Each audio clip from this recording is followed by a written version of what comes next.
dañu bëgg njëkk a jaajëfal askanu Carrière ba nga xamee ni teg nañ ma ci poste bi poste délégué ba léegi ñoom ñëpp kenn toogu ci kenn nelawatu ci di ma jàppale pour que mission biñ ma sas ñu mën ko def ci ni mu waree. di remercier particulièrement nag le maire de Thiès Ouest Aliou Sow tout le temps mi ngi ñuy conseiller tout le temps mi ngi ñuy encourager di ñu soññ pour xam na ni mission bi diis na waaye ñu ngi ñuy soññ toujours pour ñu ànd ceeg courage pour matale liggéey bi ñu teg. di remercier délégué régional bu Sénélec bu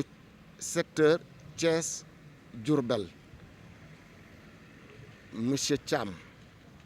ndax moom daf ñu jàppale financièrement matériellement moralement te am na sax lenn lu mu def lu nga xam ni il faut que ñu wax ko presse bi dégg ko waa askanu Thiès dégg ko li mu def mooy daf ñu accordel ay stage gis nga fi ñu toll nii ci jamono ji liggéeyu xale jafe na surtout xale yi am ay diplôme moom bi mu ñu recevoir ci bureau li mu ñu njëkk a wax mooy bu leen hésiter diplôme ba gën a tuuti ba diplôme ingénieur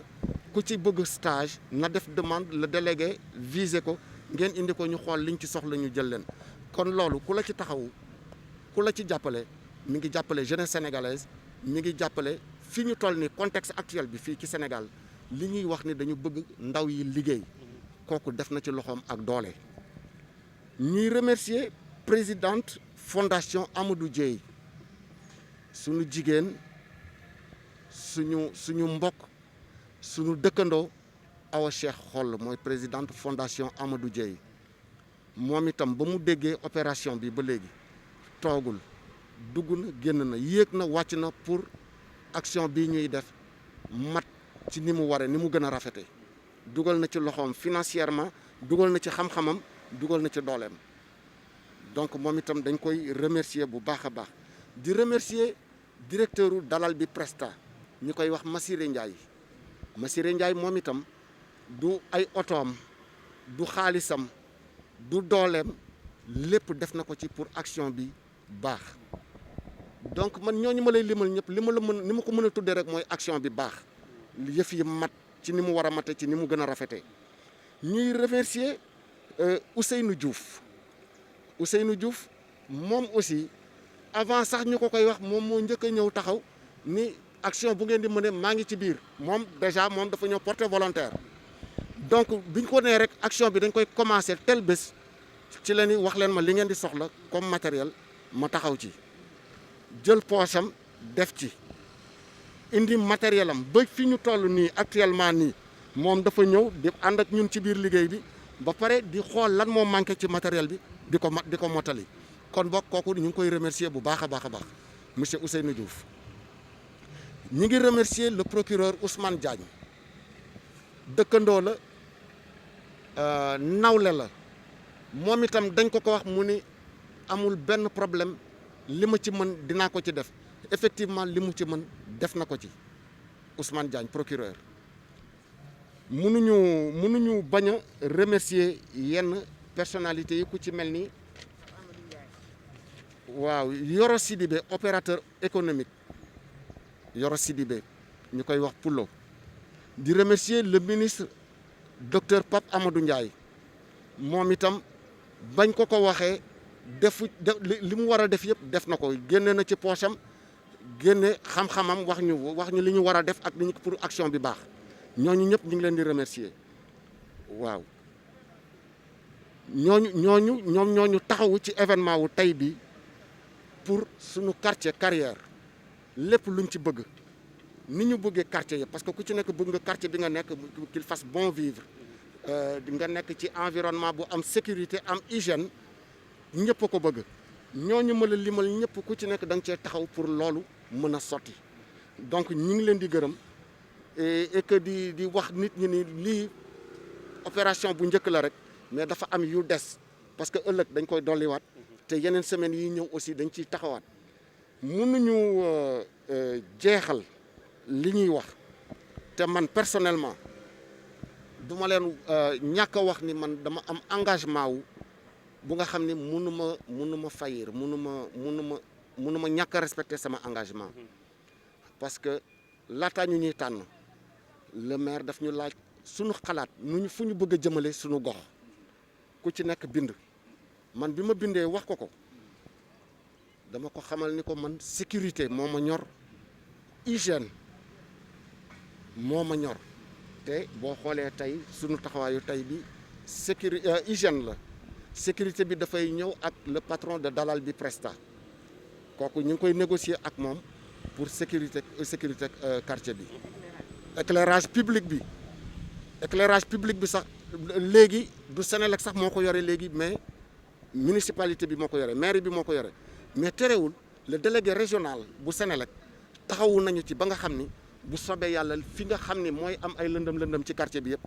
dinañu ci taxaw bu soobee yàlla fii ak ay fan yu néew foofu yëpp dina leer comme bëccëg incha allah. sama moromu délégué de quartier yi vraiment man délégué bu bees la dafa am ñu ma jiitu ci poste délégué boobu am ñu ma mag fuuf am expérience donc man dama leen di ñaax dama leen di exhorter rek pour que ñun ñëpp ñu bokkandoo bokk xol yi bokk ñu coordonné lu mel ni surtout Thiès Ouest ñu coordonné bu ñu ko defee Thiès Ouest rafet yeneen gox yëpp aussi mën ci copier def lu ni mel vraiment maa ngi gërëm ñëpp mais bala may gërëm ñëpp nag dañu ànd ak ay jigéen ñu nga xam ni ñu mën góor gàcce ngalaama ay jigéen ñu nga xam ni ñoom ci seen bopp ñoom ñooy ñëw naan ñu lii ñun góor léeg-léeg ñu sonn découragé ñu ne déedéet du ngeen bàyyi léegi rek moo ci mujjee une dame comme Ndeye Awa Sène une dame comme Ramata Sow ñëw taxaw ni ma délégué amul découragement amul sonn amul lii ñoom niñ may ñaaxee bu sama xel demee ci ñoom rek lu ma sonn ñi ma àndal équipe bi ma àndal le comité provisoire ñun ñëpp dañu xool ci suñu jigéen yi nit ñuy taxawoo gis nga leen ñoom ñëpp en jogging casquette nekk ci naaj bi bàyyi seen ay kër te lii c'est depuis des mois donc ñooñu mention spéciale ñu ngi leen di gërëm di leen sant di wax seen jëkkër yi aussi vraiment seen jabar yi nii ñu ñuy taxawoo ñu ngi leen di baalu ñoom seen jëkkër yi parce que ñu ngi bàyyi seen kër di ñëw di jàpp seen gox di defaral seen gox seen jëkkër yi nañu am compréhension wu di leen encourager di leen di féliciter bu ñu ñëwee ci kër gi. man la Alioune Diouf responsable politique APR fii ci biir Thiès Ouest dëkk biir Carrière di rafetlu vraiment tey jii ni initiative bi ñu fi gis bi nga xam ne sunu délégué de quartier bu bees bi le délégué Babacar Chopar Gaye moo ko initié mook le comité local de développement ak ñi mu ci àndal mu nekk action bu rafet action ba nga xam ne ñun dañuy sawar ñëw participer ci ndax dafay setal sunu gox et puis taaral sunu gox ci wàllu liggéeyam ñun waa Carrière ñun vraiment dañuy rafetlu nomination Babacar Chopar ndax wax dëgg fa yàlla c'est pas parce que li mu taxaw moo tax mais ñun ñëpp ku waxal yàlla xam ne ne ñoo ngi doog a am délégué bu mel nii délégué ba nga xam ne vraiment dafa ëmb Carrière yëpp ndax Carrière dafa yaatu dafa am li ñuy wax Carrière bi féetee côté Senelec ak Carrière bi féetee côté HLM Dakar 10e ñun nag il faut avouer que ni ñun ñu féetee côté HLM Dakar 10e on était tout le temps oublié dañoo fàtte woon boolewuñu woon sax ci Carrière mais moom bi mu ñëwee vraiment li mu njëkk a def moom mooy def visite de proximité dugg ci kër yëpp xamanteeg nit ñi ba pare teg un comité local de développement tey buy lépp lu muy liggéey da koy liggéey en étroite collaboration ak comité local boobu mooy ñi nga xam ne jigéen ñi ngeen fi gis ñu te mu lim leen léegi ak jeunes yeeg ndaw ñeeg responsable yeeg ak sociétés yi nekk ci biir secteur bi yëpp mu ànd vraiment liggéey ak ñoom créer benn synergie ba nga xam ne am na tey ku ko gis di nga gis ne tey Carrière am na lu bees lu fi juddu am na lu taxaw lu fi juddu la nga xam ne tey vraiment sunu gox avant ñu yaakaar d'abord ci état wala ci commune ñun ñooy njëkk a jug defaral ko sunu bopp te loolu nag c'est intéressant ndax liñ naan bay ci say oomu tànk tey bu fekkee ñun quartier Carrière dañ ko dafa réputé être un quartier vraiment propre et ay nit ñu civilisé dëkk fa ñu gis suñu biir kër yi vraiment kër yu rafet la kër yu set la alors que bu ñu génnee ci mbedd yi gis fa ay suuf ak yooyu dinañ ne kat ñii li ñuy woote est-ce que nekk na ci ñoom kon loolu d'abord dañ koy incarner d'abord ci suñu bopp setal suñuy koñ setal mbedd yi peinture ko ba ku fa romb xam ne kat ñii ay habitants yu bëgg seen secteur la loolu nag vraiment Babacar Chopar moom moo ko incarné moo ko dekkilaat moo ko dundal ndax dañoo suñu koñ fu ci nekk genre bopp sa bopp dafaa xawoon xew ku nekk sa biir kër ngay toog mais léegi gis nga ko ñëpp a génn amul góor amul jigéen amul mbak amul directeur amul ñëpp ay génn jàpp ci liggéey bi vraiment ñu koy féliciter vivement di ko ñaanal yàlla action yi nga xam ne tàmbali na ko yàlla jàppale ko ci en tout cas ñun ñoo ngi ci ginnaawam vraiment suba ak ngoon guddeeg bëccëg ngir li nga xam ne tàmbali na ko muy lu rafet ci biir koñ bi mu mun a prospérer. man maa ngi tudd Ndeye Awa Sène di femme de développement ci carrière di membre simple APR aussi ci biir quartier bi liggéey bu am solo daal ànd ko ak comité de quartier bi nga xam ne délégué bi moo ko jiite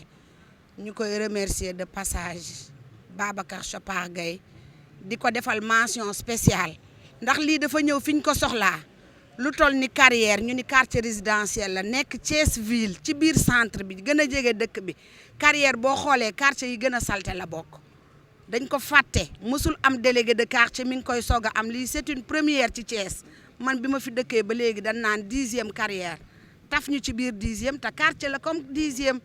mais dañ ko daan fàtte biñ demee dem nag ba tegal ñu fi délégué bu mel nii ah ñun de jigéen muy man di Ramata Sow mii muy xiin muy naaw ñu ngi ciy gannaaw délégué de quartier bi parce que nag développement la ñu woo kaay suqali gox bi la ñu woo te ñun ku ñu woo ci développement dañ lay wuyu di tàllal loxo suñu moroomu jigéen yi ci biir quartier bi am na certes ñu yëg mais dañu excusé wu programme samedi yi am na ñoo xam ne di yëgaguñu mais appel bi mooy seen convocation ku ko yëg suba midi ngoon rejoindre équipe bi ñu ngi ci biir koñ bi amuñu xaaj amuñu seen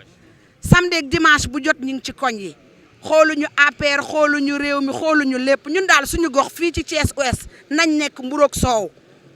nag ku ne xam na muy demee di jégglu ci kàddu yi nag lu ci dëng ci man la lu ci jub nag ci mbiru suñu borom la. man maay colonel Diène Faye man maa topp ci directeur général bu dalal bi Presta bi monsieur le délégué de quartier cité tout à l'heure ci loolu damay gërëm bu baax a baax waa comité de développement bu quartier bi à leur tête le délégué de quartier monsieur Gaye. Monsieur Gaye, je vous remercie vivement parce que pourquoi je vous remercie vivement, il a pensé à nous dans le cadre de son sacerdoce qui est constitué par le mot chèque, sécurité, hygiène, environnement, qualité. Donc,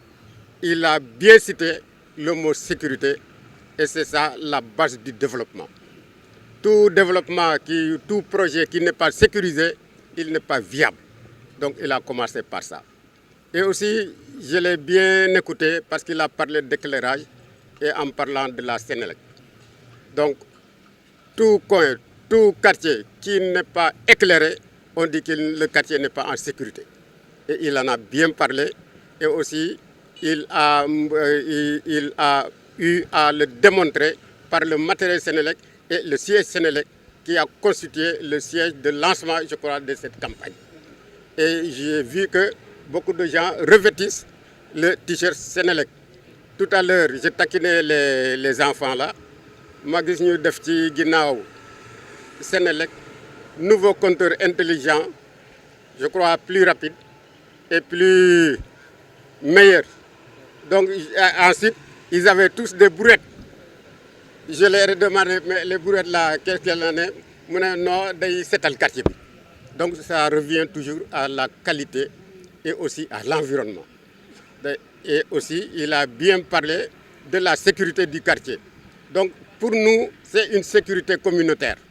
Parce que chaque membre du quartier doit pouvoir se sentir qu'un jour, il peut être victime d'une insécurité. Et donc, quand ils viennent avec nous, on les accueille à bras ouverts. Et je crois que le partenariat là, entre le comité de pilotage de cette histoire et Dalalbi Presta va se perpétuer. Donc j'en profite pour remercier mon directeur général aussi qui m'a dépêché pour que je vienne le représenter ici. Donc le directeur général, il a mis ses moyens financiers, il a mis ses moyens matériels, mais il a mis aussi ses moyens humains. Donc je suis venu le représenter avec les éléments comme ça.